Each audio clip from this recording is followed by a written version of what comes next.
नाफ बालों की सफाई इस्तेहदाद। इस्लामी तालीमात में ज़ेरे नाफ बालों की सफाई को फितरत तबी सुन्नत का हिस्सा करार दिया गया है और इसका खास ख्याल रखने की तरगीब दी गई है। 1. काटने का वक्त कब? हद्दे मुकर्ररा। शरई हुक्म के मुताबिक इन बालों की सफाई 40 दिन की मुद्दत गुजरने से पहले कर लेनी चाहिए। बेहतर अमल, हर हफ्ते जुमे के दिन या हर 15 दिन बाद सफाई करना ज्यादा बेहतर और सुन्नत से करीब है। वजह, 40 दिन की मुद्दत को अखलाक और सफाई के लिहाज से ज्यादा हद समझा जाता है। इससे तजावुज करना मकरूह, नापसंदीदा है। 2. काटने की जगह कहाँ तक?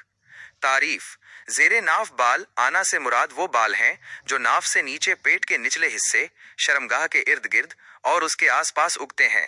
हुदूद, नाफ से नीचे पेट के निचले हिस्से में नाफ से लेकर शर्मगाह के निचले हिस्से तक जितने बाल उगते हैं उन सब को साफ करना सुन्नत है।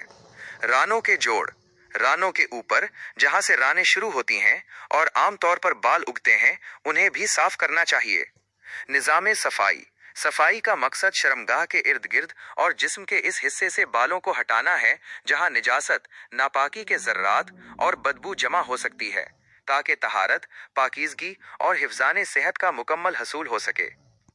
अहम नोट, इस अमल के लिए इस्तरा या ब्लीड इस्तेमाल करना सबसे बेहतर तरीका समझा जाता है, जिसे इस्तेहदाद कहते हैं।